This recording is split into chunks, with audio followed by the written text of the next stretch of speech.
আসসালামু আলাইকুম। দেখতেই পাচ্ছেন চিটাগাং বোট ক্লাবে এসেছি। আজকে হচ্ছে আমাদের চট্টগ্রামে তৃতীয় দিন। তো বোনের বাসা থেকে নৌবাহিনী ২ নম্বর কোয়ার্টার থেকে সিএনজি নিয়ে আমরা সোজা চিটাগাং বোট ক্লাবে এসেছি। তো আমাদের বোনের বাসার থেকে চিটাগাং ২ নম্বর কোয়ার্টারে থেকে নৌবাহিনী কোয়ার্টার থেকে আমাদের বোট ক্লাবে আসতে খুব সময় লাগেনি, খুবই কাছে।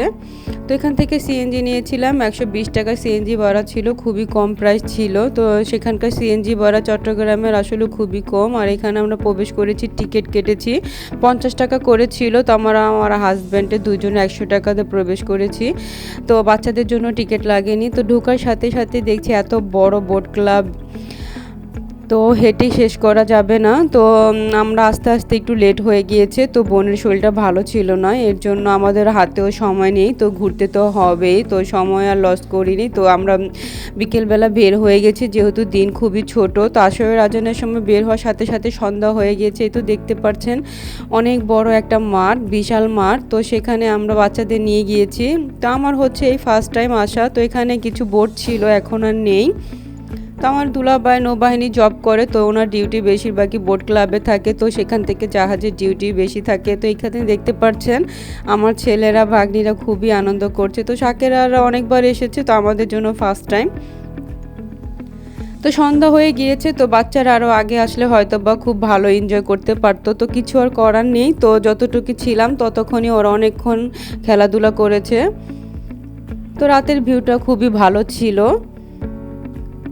তো বাচ্চাদের জন্য এখানে এত কম টাকা টিকিট কেটে প্রবেশ করার পর বাচ্চাদের জন্য খুবই আনন্দময় একটা জায়গা। তো সবাই এখানে দেখি বেশিরভাগ মানুষ পিকনিকের মতো করে এখানে আসে। তো সবাই চাদর টাদর বিছিয়ে এখানে নামাজ পড়ছে, যেহেতু অনেকক্ষণ সময় ধরে থাকে। এত কম প্রাইস, মাত্র ৫০ টাকা দিয়ে ভিতরে প্রবেশ করে এত সুন্দর সুন্দর ভিউ দেখার আনন্দটা উপভোগ করলে অনেক ভালো লাগবে। তো সেখানকার যারা থাকে তারা হয়তো বা প্রায় আসতে পারে। তো আমাদের জন্য তো আসা অনেকটা টাফ, কারণ ঢাকা থেকে চিটাগাং যাওয়া যেহেতু বোনের বাসা, এর জন্য কাছে, এর জন্য আমাদের যাওয়া হয়েছে। হয়তো বা না হলে আমরাও এরকম ঘুরতে পারতাম না। তো আমার বোন প্রায় সময় আসে বাচ্চাদের নিয়ে।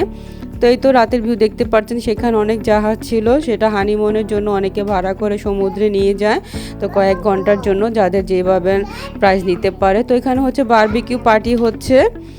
তো অনেকে বারবিকিউ পার্টি করেছে। তো আমরা হচ্ছে বারবিকিউ আর খাইনি, সেখান থেকে ১ কাপ কফি খেয়েছিলাম। সেখানের খাবার দাবারের দাম ছিল খুবই বেশি।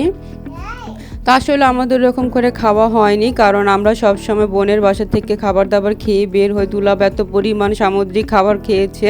তো মাছ, সামুদ্রিক রূপচাঁদা, কোরাল মাছ বলেন, সব কিছু খেতে খেতে আমাদের বাইরের প্রতি আর কোনো খাবারের ইচ্ছাই ছিল না। বাচ্চারা শুধু হালকা পাতলা খাবার খেয়েছে।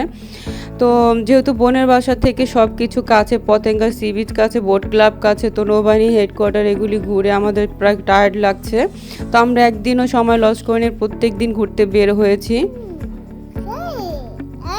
তো আমরা সেখান থেকে ১ কাপ কফি খেয়েছি, সেটা দামটা বলতে পারছি না, যেহেতু আমার হাজব্যান্ড খেয়েছে, আমি একটু ট্রাই করেছি। তো এখানকার খাবার খুবই দাম ছিল। তো আমি ওই রকম বাচ্চা নিয়ে, বেবি নিয়ে আসলে ভিডিওটা করতে পারিনি, যতটুকু পেরেছি ততটুকুই করছি। তো নেক্সট টাইম ইনশাল্লাহ যাব রিসোর্টে, তো সেটা আপনাদের মাঝে শেয়ার করব। তো আমার দুলাভাইয়ের জন্য সেখানে ডিসকাউন্ট আছে, যেহেতু নৌবাহিনী। তো পরবর্তী নেক্সট প্ল্যান থাকবে আমাদের রিসোর্টে যাওয়ার। তো এখানে একটা সুপার শপ ছিল, তো সেটা অল্প একটু ভিডিও করেছি। আর এখানে রিসোর্টের কাছে সুন্দর একটা ভিউ ছিল, লাইট করা ছিল। তো সেখানে আমরা বেশ ফটোশ্যুট করেছি, ভিডিও করেছি। ওটা হচ্ছে রিসোর্ট। তো রিসোর্টের কাছে যাওয়া যেত, কিন্তু আমরা যাইনি, বাচ্চা নিয়ে প্রায় ৮টা, সাড়ে ৮টা বেজে গিয়েছে। এটা হচ্ছে সুপার শপ। আসলে সেখানে সব কিছু দেখারই মতো আমি মনে করি। তো খাবার দাবার যারা পিকনিক করে রিসোর্টে থাকে তাদের জন্য খাবারটা খুবই অ্যালাও আর কি, ভালো লাগবে। কিন্তু আমরা হচ্ছে বোনের বাসায় বেড়াতে গিয়েছি, তো সেখানে খাবার খেয়ে শেষ করতে পারছি না। এই তো ভিডিওটা যদি ভালো লাগে, নেক্সট ভিডিও দেখার জন্য অবশ্যই আমার চ্যানেলটিকে লাইক করবেন, কমেন্টস করবেন, সাবস্ক্রাইব করবেন। আল্লাহ হাফেজ।